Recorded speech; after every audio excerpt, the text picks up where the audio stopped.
그들이 여리고에서 떠나 갈 때에 큰 무리가 예수를 따르더라.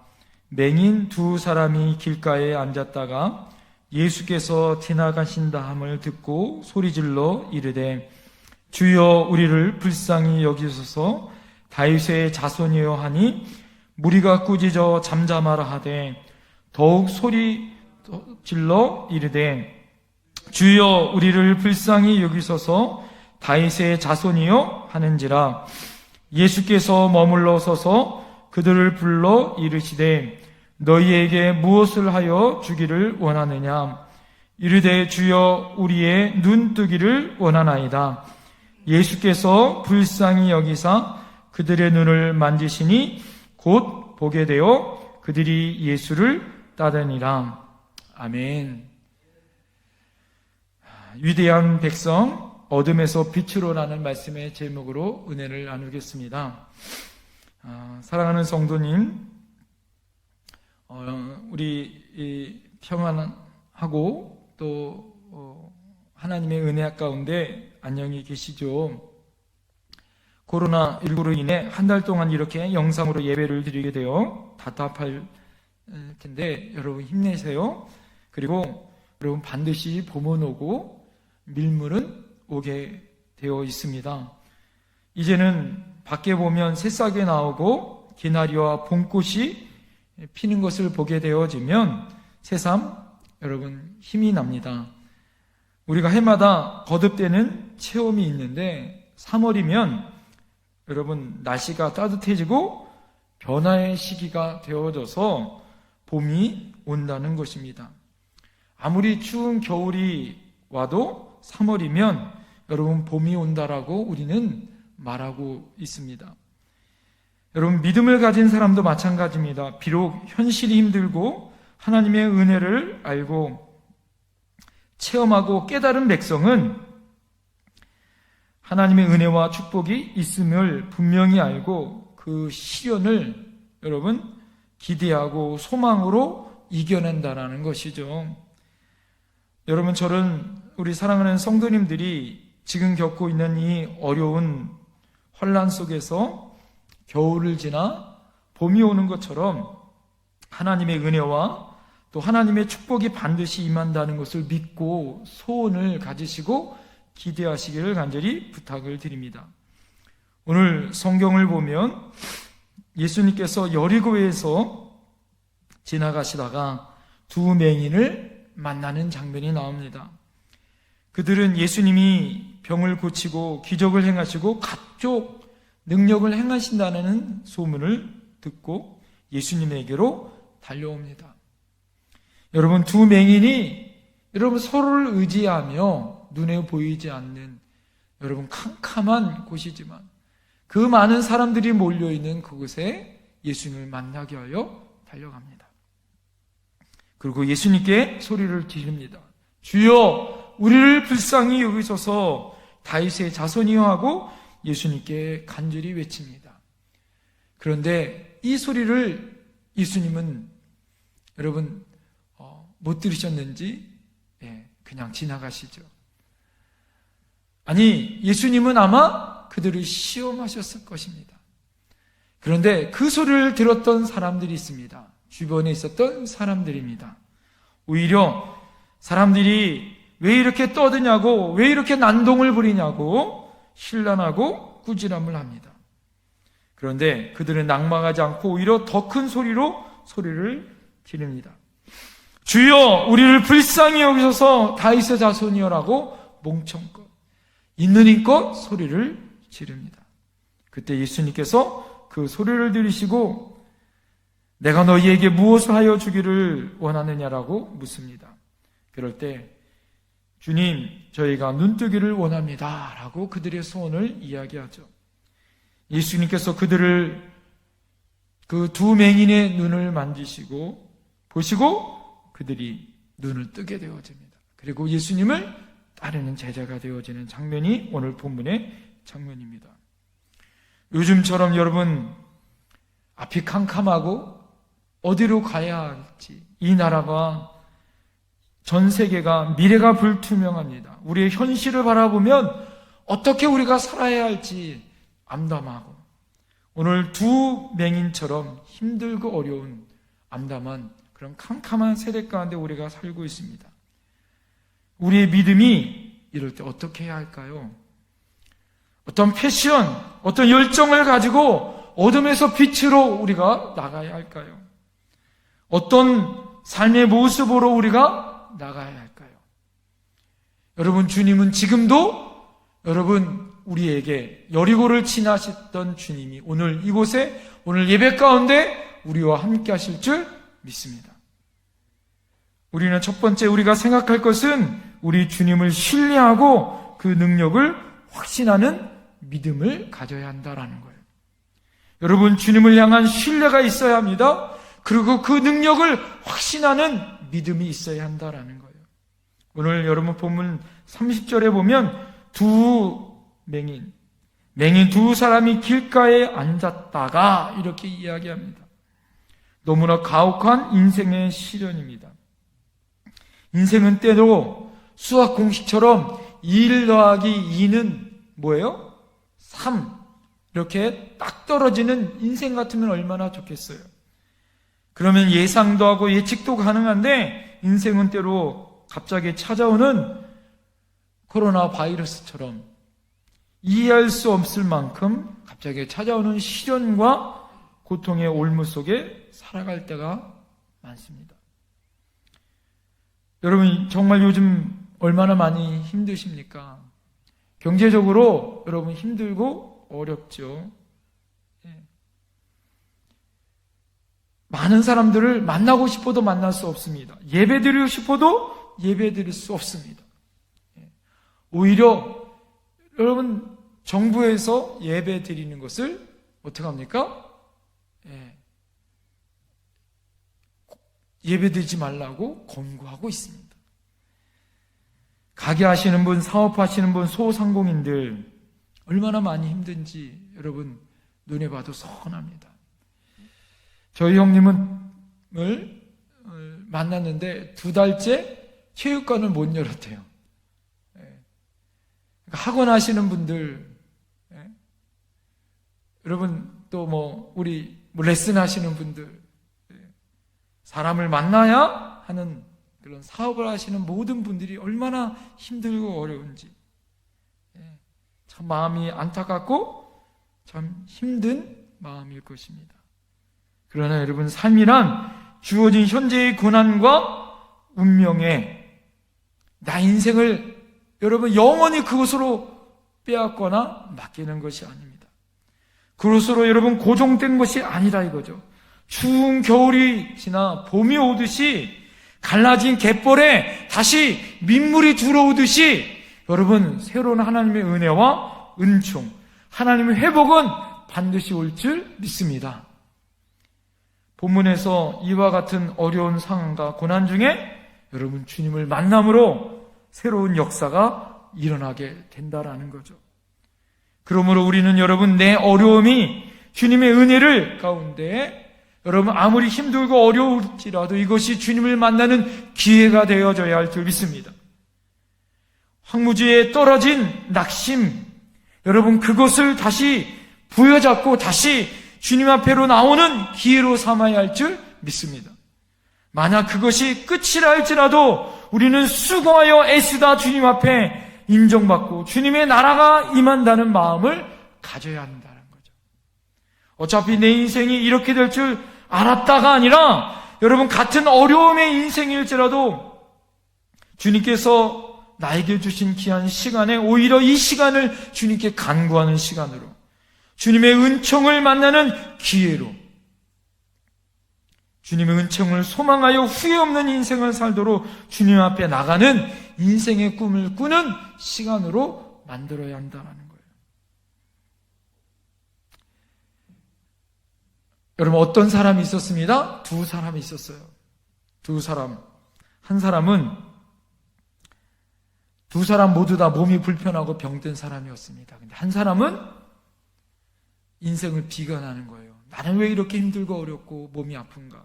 왜 이렇게 되는 일이 없는가? 인생을 비관하다가 어떤 사람은 그러다가 세상을 떠났어요.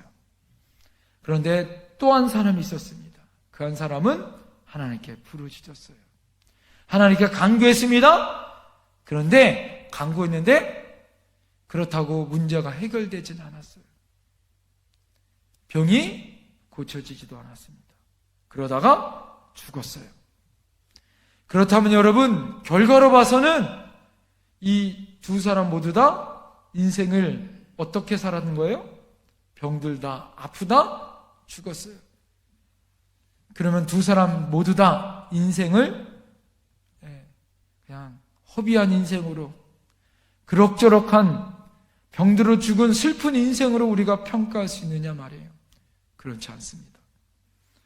두 사람에게는 분명히 차이가 있더라. 한 사람에게는 아픈 상태에서 낙심하고 원망하고 그러다 세상을 떠났습니다. 그런데 또 한 사람은 어떻게 했어요? 아플 때 주님 앞에 간구했어요. 아플 때 오히려 주님 앞에 기도했어요. 그래서 주님을 만났습니다. 육신의 문제는 해결되지 않았지만 오히려 주님의 놀라운 은총으로 천국에 간 줄 믿습니다. 여러분, 주님의 나라에 갔으니 그것이 여러분 믿음의 실현이더라 이거예요. 하나님께서 응답을 주시지 않는 것이 아니라 그 믿음을 여러분 하나님 앞에 우리가 보여줘야 하고, 그 믿음의 갈망을 믿음 속에서 주님의 나라가 있다라는 소망을 우리가 갖는 것, 여러분 그것이 중요하더라 이거예요. 요즘 코로나 사태로 인하여 하나님 앞에 묵상하고 하나님 앞에 기도할 때마다 이런 질문이 하나님 앞에 오는 거예요. 우리의 믿음이 하나님 보실 때 진짜 진실된 믿음인가? 라는 하나님의 본질을 정말 너가 믿고 있느냐? 이런 근원적인 질문을 하게 되어집니다. 예배 장소나 방법 몇 번들이나 여러분 이런 핵심적인 문제가 아닌 거예요. 우리의 믿음은 하나님 앞에 얼마나 진실한가, 이것을 하나님이 지금 우리에게 묻고 있는 것 같습니다.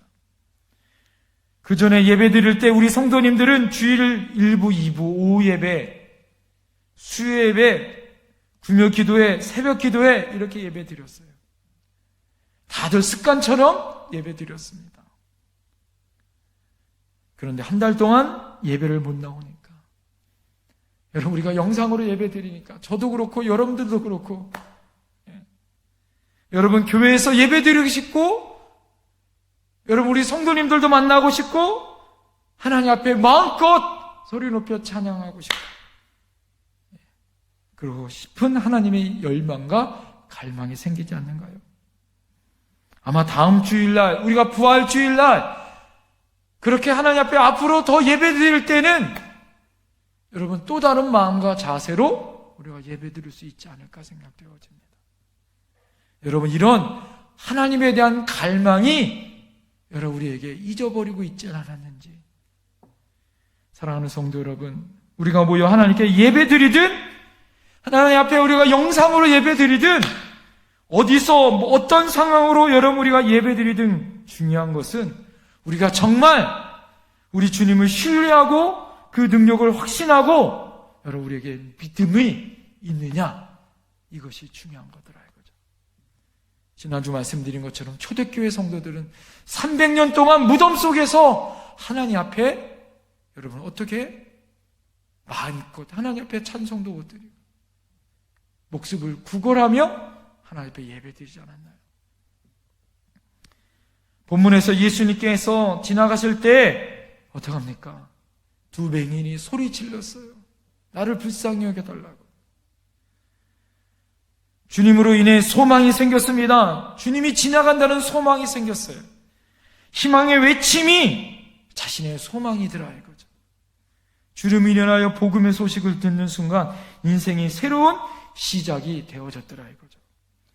주님은 여러분 우리의 소망이고 희망이고 새로운 삶의 변화를 이룰 근원이 되심을 여러분 믿고 확신하는 순간 새로운 인생의 봄이 도래하게 되었더라 이거죠. 주님의 복음의 소식이 우리의 인생의 새로운 희망과 삶의 발걸음이라는 것을 여러분 잊으시면 안 돼야 될 줄 믿습니다. 주님은 우리 마음에 뜨거운 열망을 주시는 삶의 힘이에요. 어떤 상황이 아닙니다. 여러분, 소망 속에 은혜를 갈구하는 새로운 시도가 이루어져야 합니다. 주여 우리를 불쌍히 여기소서 다윗의 자손이어야 하는 우리의 갈망, 두 맹인의 갈망이 우리에게 있어야 한다는 거예요. 주님을 향한 간구와 자비의 은혜를 구함을 여러분 보여줘야 할 때라는 거죠. 주님을 향한 눈물의 간구와 호소가 있어야 한다라는 거예요. 오늘 예배 드릴 때 예배를 시작하면 갑자기 제가 눈물이 터졌어요. 여러 가지 의미가 있습니다. 여러분, 우리 인생 가운데 하나님의 은혜를 갈구하고 갈망할 때 여러분 우리 안에 새로운 소망이 생길 줄 믿습니다. 내 인생이 어디서 새로워지나, 내 인생이 어디서부터 시작되어지나, 내 인생의 꽃은 어디서부터 시작되어지나, 내 마음속에 주님을 향한 열망, 주님이 나와 함께하고 있고 주님 속에 새로운 소망이 있다라는 그 믿음이 시작되어질 때 은혜가 임한다는 걸 여러분 믿어야 할 줄 믿습니다. 여러분, 아침에 해 뜨는 거를 여러분 보셨습니까? 저 오늘 새벽에 해 뜨는 장면을 봤어요. 오늘 새벽 해 뜨는 장면을 보면서 어둑어둑해지는 새벽녘에 해 뜨는 장면을 보면서 제 마음 가운데 이런 뜨거운 마음이 생겼습니다. 해가 뜨기 전까지는 깜깜해요. 어두워요. 춥습니다. 쉽사리 해가 뜨지 않으니까 소망이 없는 것 같아요. 그런데 불그렇게 햇무리가 시작되어집니다. 이제 햇무리가 시작되어지면 어떤 모습이 나타나냐? 곧 해가 뜬다라는 징조가 생기더라 이거죠. 물론 오랜 시간이 걸립니다. 불그레 햇무리가 솟아나기 시작하고 해가 수평선을 지나 지평선을 지나 아래에서 올라오기 시작하면 쑥 올라오는 것 같아요. 온 만물이 환해지기 시작합니다. 여러분, 주님의 영광이 바로 그런 거예요. 내 인생에 분명히 여러분 은혜의 징조는 오는 줄 믿습니다.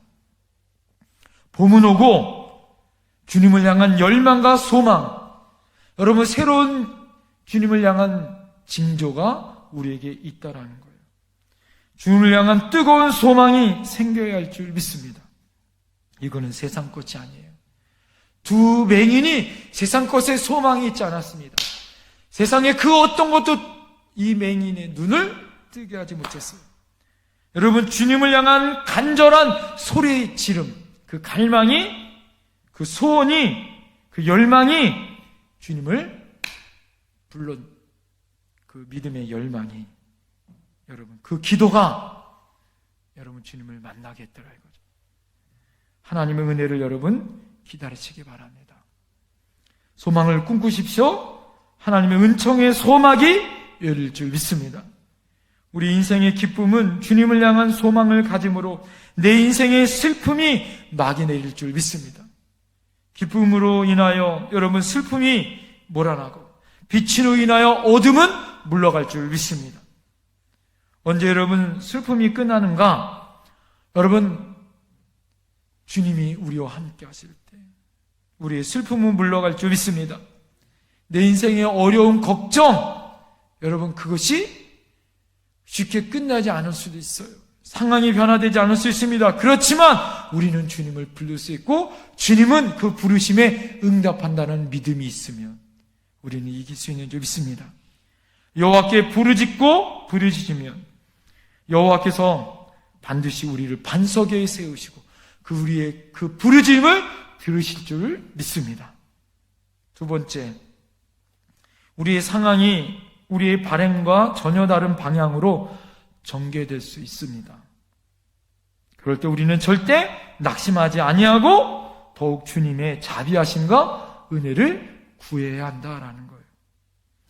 성경을 보니 여러분 간절히 주님께 우리를 불쌍히 여겨달라고 두 맹인이 소리 질러요. 그랬더니 어떡합니까? 주변 사람들이 오히려 조용하라고 소리 질러요. 핀잔 줍니다. 무시합니다. 그럴 때 주님이 뭐라고 얘기해요? 무리를 꾸짖어 잠잠하라 라고 예수님 말씀하고 있어요. 여러분, 우리의 인생이 이럴 때 있지 않나요?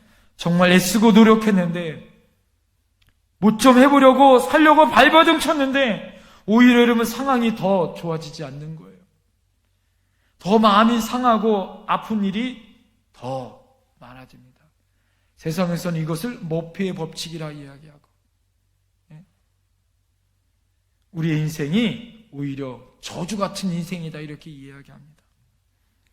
맹인은 여러분 눈이 떠지기를 원했지만 오히려 핀잔과 꾸중과 힐난을 들어야 합니다. 오히려 실망과 고통이 앞서요. 예수님의 소리는 듣지 아니하고 오히려 비난과 어려움의 소리를 듣습니다. 힘쓰고 애썼는데 오히려 참담한 결과가 오늘 나타나더라 이거죠.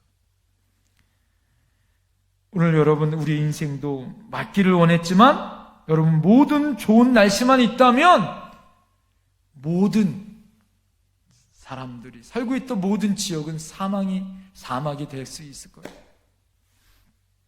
비가 오기를 원하는 인생이 된다면 날마다 비만 온다면 홍수 같은 인생이 될 거예요.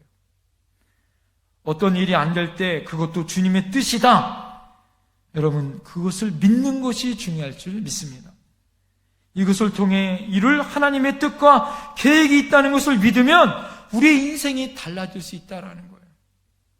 그래서 하나님이 우리에게 주신 어려움을 해결하기 위해서 우리는 기도해야 하고 간구해야 하고 기다려야 할 줄 믿습니다. 안 된다, 어떤 하나님의 뜻이 있겠지 하고 생각하고 기다릴 수 있는 인내하심, 여러분 그 믿음의 덕목이 있어야 한다는 거예요.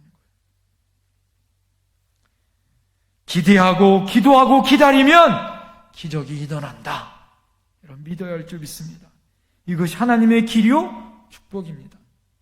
때로는 어떤 경우에 하나님의 역사와 은혜가 내게 존속된다는 것을 우리가 인정해야 할 때가 있다라는 거예요. 그리고 삶에 의외성이 있다는 것도 여러분 인정해야 된다라는 거예요. 의외로 가슴 아픈 일이 있고 의외로 기쁜 일이 있을 수도 있다라는 것, 우리는 생각할 수 있어야 한다는 거예요. 내 소원이 거절될 때도 있고 내 소원이 들어줄 때도 있다라는 것, 내 뿌린 씨가 여러분 썩어질 때도 있고 내 뿌린 씨가 거두어 100배, 60배, 30배의 열매를 맺을 수도 있다는 걸 여러분 믿어야 할 줄 믿습니다. 믿음의 힘이란 고지를 향하여 여러분 올라가는 것이 아니라, 여러분 믿음은 고지에 올라갔다가 떨어져도 다시 고지를 향하여 올라가는 것인 줄 믿어야 할 줄 믿습니다. 시련은 우리를 강하게 하는 하나님의 축복과 양약이에요. 시련과 아픔은 우리로 하여금 더욱 하나님을 향하여 간구하게 합니다. 나의 모습을 돌아보게 하고 나의 믿음을 점검하게 합니다. 하나님의 큰 은혜를 입는 하나님의 뜻인 거예요. 사랑하는 성도 여러분, 우리는 실망하는 사람이 아니라 오히려 이 어려움을 향하여 하나님을 향하여 간구하는 사람인 것을 여러분 기억하세요. 이번 코로나 사태를 통하여 영적으로 보면 진짜 믿음의 성도가 어떤 사람인지를 구분할 수 있는 좋은 기회인 것 같아요. 내가 진짜 믿음이 있는지, 내가 가짜 믿음이 있는지를 확인할 수 있는 시간이었던 것 같아요.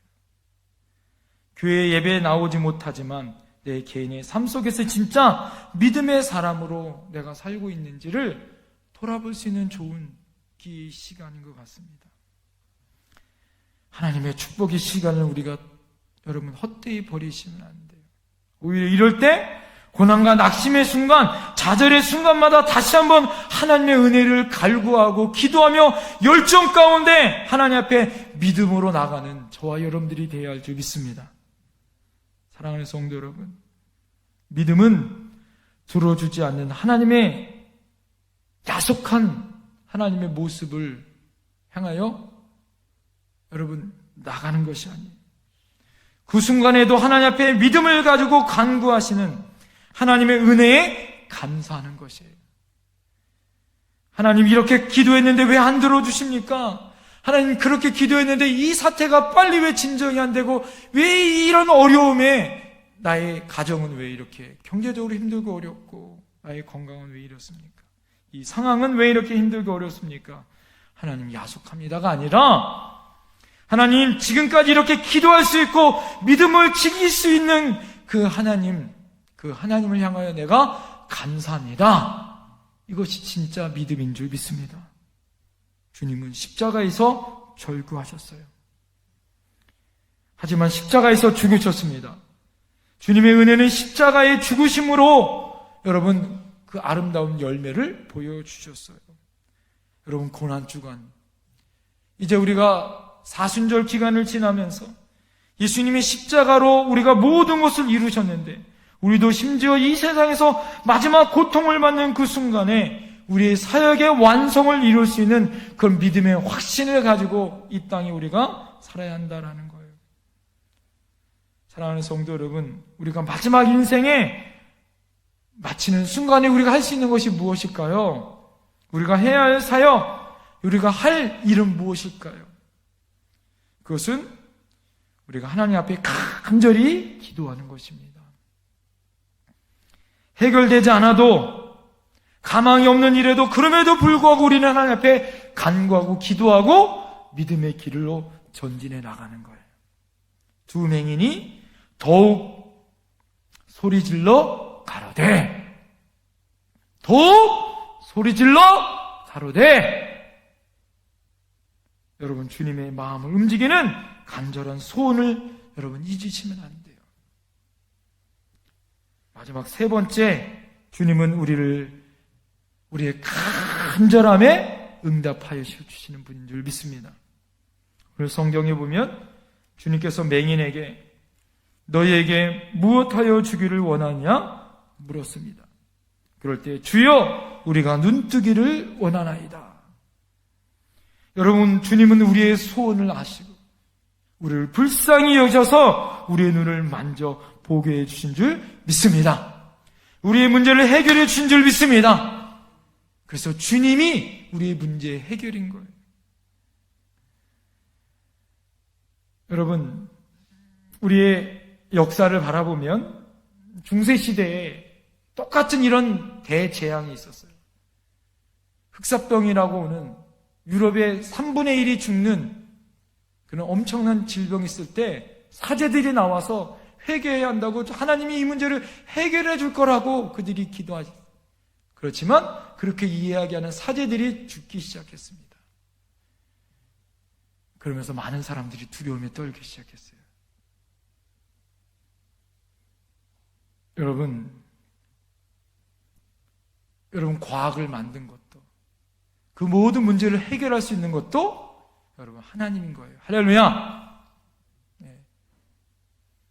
그래서 우리에게는 여러 가지 이 문제를 해결할 수 있는 방법들이 있습니다. 시대가 지나면 지날수록 해결할 수 있는 다양한 방법이 있어요. 그럴 때 중요한 것은 그럼에도 불구하고 우리의 믿음의 본질이 무엇냐 이거죠. 이것을 완전하게 해결해 주실 분은 창조주이신 하나님인 줄 믿습니다. 다른 사람들과 여러분 우리는 달라야 하는 거예요. 다른 사람들과 주님의 생각은 달라요. 다른 사람들은 주님, 우리를 불쌍히 여겨 주소라고 이야기할 때 다른 사람은 조소하고 꾸짖고 조용히 해! Shut the mouth! 이렇게 이야기할 수 있습니다. 그들을 때리고 저주를 퍼물 수 있어요. 너 이렇게 난동을 피우냐고 꾸지람을 할 수 있습니다. 그러나 주님의 생각은 달랐어요. 세상 사람들과 달랐습니다. 그들이 무엇을 하든 어떻게 평가하든 여러분 예수님은 다른 사람과 달랐어요. 여러분 주님은 또 내 생각과 다를 수 있습니다. 여러분 내 생각으로 나는 용서받을 수 없는 사람이고 나는 내가 해결할 수 없는 사람이고 내가 아무리 해도 되지 않는 사람이다. 나를 평가할 수 있어요. 주님, 내 생각은 다릅니다. 주변 상황과 사람들은 다릅니다라고 우리가 말할 수 있어요. 그런데 여러분, 주님은 다르더라 이거죠. 무조건 죄짓고 회개하고 간구하는 것이 아니라 여러분, 주님 앞에 간절히 은혜를 간구할 때 주님은 나와 다른 사람의 생각과 전혀 다르게 반응해 보이십니다. 주님은 우리 무엇보다 우리를 더 관대하게 하시고 용서해 주시고 기회를 주시고 은혜를 주시는 분인 줄 믿습니다. 인간에게 자비를 여러분 우리가 얻지 못해요. 나 자신을 향하여 여러분 우리가 어떻게 문제가 해결되지 않아요. 인간은 아무리 여러분 해도 인정받을 수 없는 존재입니다. 주님은 자신을 십자가에 못 박으라고 여러분 기도하셨어요. 여러분 애절한 소원의 기도가 자신의 헌신을 통하여 예수님은 이루어 주셨어요. 오늘 여러분 이 문제가 어떻게 해결되어졌습니까? 주님이 이 맹인의 두 눈을 만져주셨습니다. 기도의 응답은 세상 사람들은 외면하고 나 자신은 어쩔 수 없다라고 여러분 실패하고 낭망한 사람들에게는 도저히 해결되지 않아요. 그런데 주님을 만나면 해결될 수 있는 열망을 가지고 주님! 주여! 나를 불쌍히 여기소서 다윗의 자신을 하고 외쳤었던 그 두 맹인에게 찾아와 그 소원을 물으셨고 그 소원 가운데 응답하여 주셨을 때 오늘 여러분 그 예수님은 어떻게 하셨습니까? 우리를 불쌍히 여겨주셨더라 이거예요. 우리 인생의 문제 가운데 주님은 우리를 불쌍히 여겨주신 줄 믿습니다. 예수께서 불쌍히 여기사 그들의 눈을 만지시니 오늘 여러분 오늘 본문의 핵심이 바로 이거예요. 예수님은 우리를 불쌍히 여기시는 줄 믿습니다. 저와 여러분의 약함을 아세요. 여러분 이 나라의 어려움을 아세요. 코로나19로 인하여 우리가 얼마나 힘들고 어려운지 우리를 불쌍히 여겨 우리에게 다가와 우리를 만져주시는 분이더라 이거예요. 가련하여 어쩔 수 없고 여러분 정치인도 해결할 수 없고 그 어떤 것도 해결할 수 없는 이 팬데믹에 대재앙의 상황 가운데 있는 이 혼란의 시대를 해결해 줄 수 있는 것 또한 여러분 주님이 우리를 불쌍히 여겨주셔야 할 줄 믿습니다. 그리고 여러분 주님 앞에 그 불쌍히 여길 수 있는 믿음을 가지고 가야 한다는 거예요. 그뿐만 아니라 주님은 우리를 만져주십니다. 여러분이 어떠한 상황이 있든지 여러분 주님 여러분을 만져주세요. 여러분의 상한 심령, 어려운 환경들, 그 누구도 알 수 없는 그 고통과 두려움 가운데 있는 그 어려움, 이 나라의 민족과 여러분 이 전 세계에 있는 열방을 주님이 만져주실 줄 믿습니다. 그리고 불쌍히 여기시고 다시 일으키실 줄 믿습니다. 여러분 오늘 하나님을 향하여 우리를 만지시는 그 능력의 주님 앞에 나아갑시다. 그리고 믿음을 가지고 나갑시다. 요즘 어려울 때 의연하게 여러분 어려울 때 하나님을 향하여 더 믿음을 찾고 어려울 때 주님 앞에 든든히 서고 어려울 때 낙심하지 아니하고 주님을 바라봅시다. 그리고 주님을 신뢰하고 하나님의 능력에 확신 앞에 은혜를 구합시다. 아무리 우리 삶이 힘들고 어렵고 버림을 당하고 여러분 그래도 다른 방향으로 하나님이 인도하신다는 것, 그래서 절대 낙심하지 아니하고 하나님의 은혜와 자비를 여러분 구할 수 있는 저와 여러분들이 됩시다. 그리고 마지막으로 하나님 우리를 불쌍히 여기시고 만져 우리의 문제에 응답하여 주시고 해결해 주시는 주님 앞에 기도하며 나가는 저와 여러분들이 되어야 할 줄 믿습니다. 기도하겠습니다.